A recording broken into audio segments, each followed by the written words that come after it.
নমস্কার। রুদ্রাক্ষ কি? কত রকমের রুদ্রাক্ষের আকৃতি হয়? কোন রুদ্রাক্ষ আমাদের জন্য শ্রেষ্ঠ? ভালো রুদ্রাক্ষ আমরা কিভাবে চিনব? কত ধরনের রুদ্রাক্ষ পাওয়া যায়? আর রুদ্রাক্ষের জন্মটাও কিভাবে হলো? আর রুদ্রাক্ষ সম্বন্ধে অর্থাৎ কি রুদ্রাক্ষ ধারণ করার পরে ভুলেও কোন কাজ করলে আমাদের জীবনে ক্ষতি হতে পারে, জানতে পুরো ভিডিওটা দেখতে পারেন। আজকের আলোচনা হচ্ছে রুদ্রাক্ষ। কারণ কি, আজ শিব চতুর্দশী, 2025 সালের শিব চতুর্দশী উপলক্ষে এই রুদ্রাক্ষের ভিডিওটা আপনাদের সামনে উপস্থাপনা করছি। রুদ্রাক্ষ প্রথমে আলোচনা করি কি রুদ্রাক্ষ কি এবং এর জন্ম কিভাবে হলো। রুদ্রাক্ষকে আপনি যদি সন্ধি বিচ্ছেদ করুন, আমরা মাধ্যমিকে সন্ধি বিচ্ছেদ যেমন করতাম, রুদ্রাক্ষকে সন্ধি বিচ্ছেদ করুন। রুদ্র যুক্ত অক্ষ অর্থাৎ কি রুদ্রাক্ষ। রুদ্র হলো শিবের আরেক নাম। আর অক্ষ কি? অক্ষ কথা হচ্ছে আঁখি। অর্থাৎ কি রুদ্রাক্ষ হচ্ছে কি শিবের আঁখি বা শিবের চোখের জল, অশ্রুর জল। আমরা তো রুদ্রাক্ষকে কি একটা ফল হিসাবে দেখি, প্রতিটা মানুষ ফল হিসাবে দেখি। তাহলে রুদ্রাক্ষকে চোখের জল বলা হয় কেন? কেন চোখের জল হিসাবে এটা গুরুত্ব দেওয়া হয়েছে? এর উত্তর শিব পুরাণে উল্লেখ আছে। শিব পুরাণে খুব সুন্দরভাবে উল্লেখ আছে। দক্ষ কন্যা সতী ছিলেন কে? শিবের পত্নী। শিবের সঙ্গে সতীর একটা বিবাহ বন্ধনে আবদ্ধ হন খুব অদ্ভুত ঘটনার মধ্যে দিয়ে। সে কি ঘটনা? শিব যখন সতীকে বিবাহ করতে যান, তখন শিবের বরযাত্রী হিসেবে কারা ছিলেন? শিবের বরযাত্রী ছিল নন্দী আর ভিঙ্গি। আর শিবের সঙ্গে কারা ছিলেন বরযাত্রী হিসেবে? বর্তমানে যেমন আমরা বিয়ে করতে গেলে বরযাত্রী হিসেবে সঙ্গী হিসেবে নিয়ে যাই, তেমনি শিবও সঙ্গী হিসেবে কি ভূত প্রেতকে নিয়ে গেছিলেন। আর আমাদের যেমন বিয়ের সময় কি হয়, পালকি কিংবা গাড়িতে চলে যায়। শিব তখন বিয়ে করতে যাচ্ছেন কিসে? ষাঁড়ে চেপে করে। ষাঁড়ে চড়ে শিব বিবাহ করতে যাচ্ছেন কাকে? সতীকে। এবার আমরা কি প্যান্ট যখন পরি, প্যান্টের সঙ্গে কি পরি? আমরা একটা বেল্ট পরি যাতে প্যান্টটা না খুলে যায়। ঠিক তেমনি শিব কি ধারণ করেছিলেন? বাঘের ছাল। শিব কোমরে বাঘের ছাল, তার লজ্জা নিবারণের জন্য বাঘের ছাল পরিধান করেন। আর শিব এই বাঘের ছালটাকে যাতে না পড়ে না যায়, সেই কারণে কি পড়তেন? বাঘের ছালের সঙ্গে একটা সর্প তিনি বেঁধে রাখতেন। সর্প সবসময় জড়ে থাকতেন। এবার শিব যখন বিয়ে করতে যাচ্ছেন কাকে? সতীকে। সতীর সঙ্গে যখন বিয়ে করতে যাচ্ছেন, তখন শিবের যে শালীগুলো আছে, অর্থাৎ সতীর যার বোন রয়েছে, অর্থাৎ শিবের শালীরা কি করছে? শিবের সঙ্গে একটা অট্টহাসি বা হাসি ঠাট্টা করার জন্য, মূলত শিবের সঙ্গে হাসি ঠাট্টা করার জন্য জামাইবাবুর যে বরণকুলে একটা কি গাছের শিকড় রেখেছিল। যে গাছের শিকড়টা গন্ধ শুকতে পারলেই সঙ্গে সঙ্গে সর্প সেখান থেকে পালিয়ে যায়। এবার শিবের শাশুড়ি অর্থাৎ দক্ষের স্ত্রী শিবকে বরণ করতে যায় ওই বরণকুলোটা নিয়ে। ওই বরণকুলো নিয়ে শিবকে যখন বরণ করে, তখন বরণ করতে যায়, গাছের যে শিকড়টা ছিল সর্প দেখে সঙ্গে সঙ্গে ওরা কোমর থেকে খুলে চলে যায়। এবার শিবের তখন একটা লজ্জা আসে। শিব এইরকম পরিস্থিতি লজ্জায় পড়ে যাওয়ার জন্য শিব তখন সতীকে তার বিয়ের পিঠে চড়িয়ে সঙ্গে সঙ্গে শিব সেখান থেকে পলায়ন করে, সেখান থেকে চলে যায়।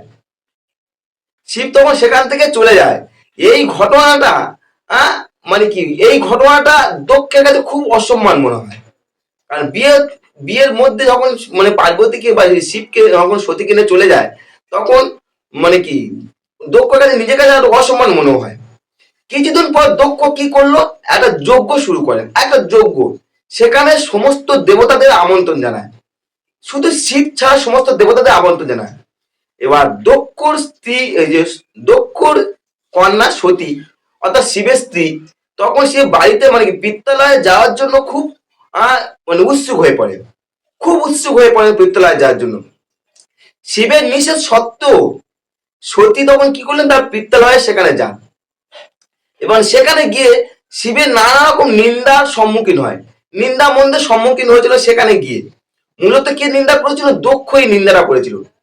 এবং পিতার মুখে শিবের এই নিন্দা শুনে শিব তখন কি করলেন? দক্ষ কি করলেন কি, দক্ষের যজ্ঞালয়ে তখন হচ্ছে ওই সতী প্রাণ ত্যাগ করলেন। তার যোগ্য স্থানে সেই তখন প্রাণ ত্যাগ করলেন।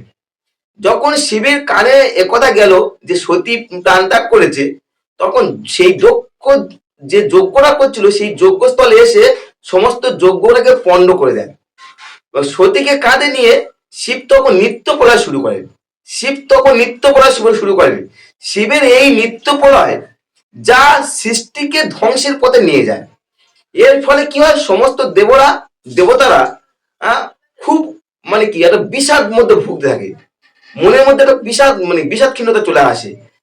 কারণ পৃথিবী থেকে আরম্ভ সমস্ত সৃষ্টি প্রলয়ের দিকে চলে যায় এবং দেবতারা বিষ্ণুর আশ্রয়ে যায়। সমস্ত দেবতা বিষ্ণুর আশ্রয়ে গিয়ে যায়।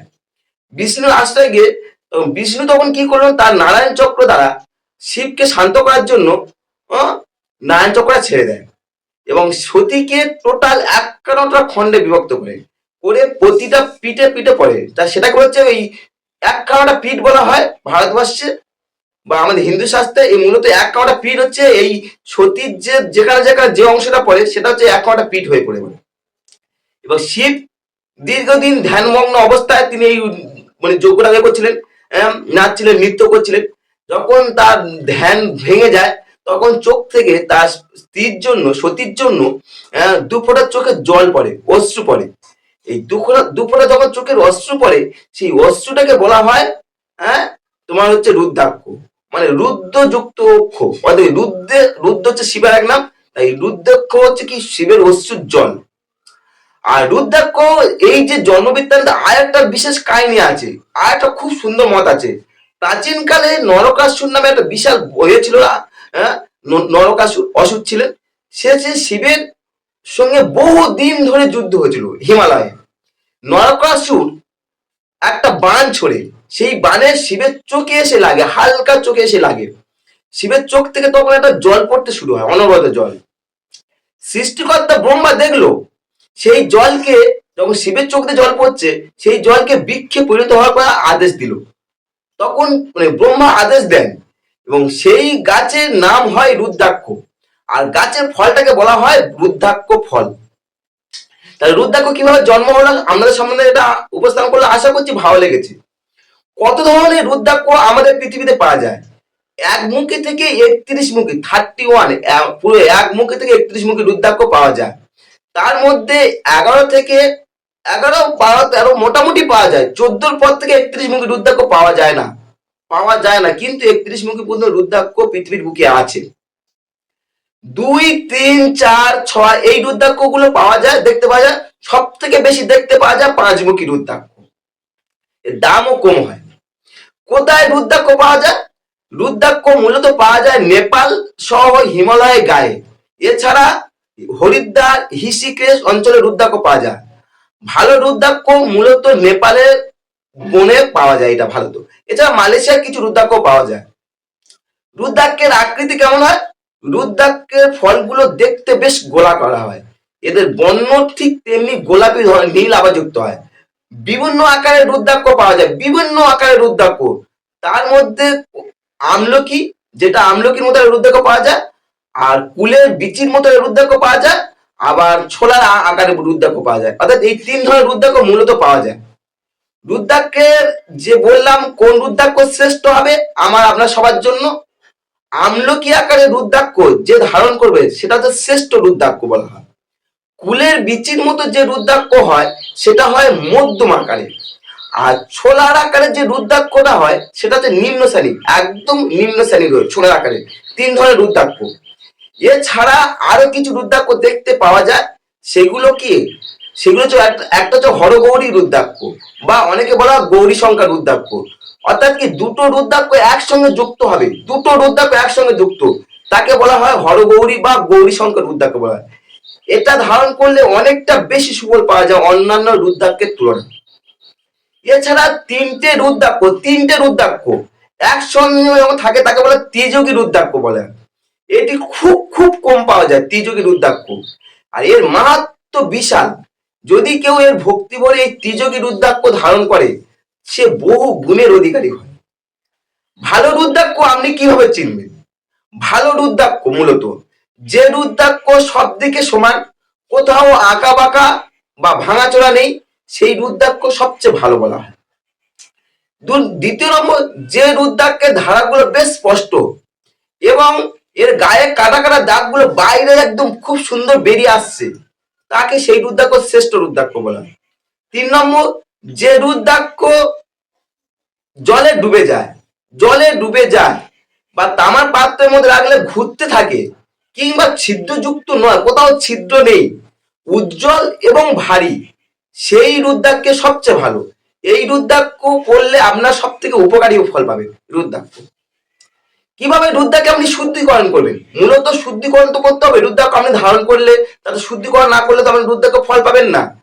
আপনি একটা পঞ্চামৃত নেবেন। পঞ্চামৃত কি কি?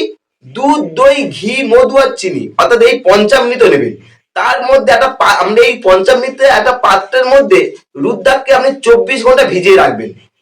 তারপরে কি, লাল কিংবা সাদা সুতোর মধ্যে সেই রুদ্রাক্ষটা বেঁধে আপনি গলা ধারণ করবেন। ধারণ করবেন সোমবার, আর সোমবার সেদিন নিরামিষ পালন করবেন, সেদিন নিরামিষ খাবেন, আটটা নিরামিষ আহার গ্রহণ করবেন।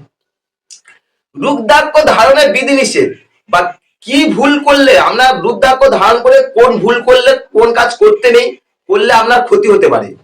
রুদ্রাক্ষ পরা অবস্থায় দুপুর কিংবা রাত্রে আহার করা যাবে না। যখনই রুদ্রাক্ষ পরে আহার করবেন, তাহলে আমার সেই রুদ্রাক্ষের ফল কমে যাবে, তার যে মাত্রা ওটা কমে যাবে। রুদ্রাক্ষ খুলে আপনাকে আহার করতে পারে। এছাড়া শৌচকর্মের সময় তখনই কোনো রুদ্রাক্ষ খুলে আমরা শৌচকর্ম করা উচিত, তা না হলে রুদ্রাক্ষের গুণ হ্রাস পাবে। আর দ্বিতীয় নম্বর কি, রুদ্রাক্ষ ধারণ করে কোনো মিথ্যা কথা বলা যাবে না। যখনই মিথ্যা কথা বলবেন, তখন রুদ্রাক্ষর যে গুণগুলো আছে ধীরে ধীরে হ্রাস পাবে। আর এই কাজগুলো করলে রুদ্রাক্ষের আপনার ক্ষতি হতে পারে, রুদ্রাক্ষের কোনো লাভ পাবেন না, উল্টে আপনার ক্ষতি হতে পারে। এই ছিল রুদ্রাক্ষের সম্বন্ধে ডিটেলস আলোচনা। যদি তথ্যগুলো মনে হয় আপনার ক্ষেত্রে ভালো লেগেছে, তাহলে লাইক বা কমেন্ট করতে পারেন, বা বন্ধু বান্ধবকে শেয়ারও করতে পারেন। আর চ্যানেলে প্রথম আসলে সাবস্ক্রাইব করে সঙ্গে থাকতে পারেন। নমস্কার।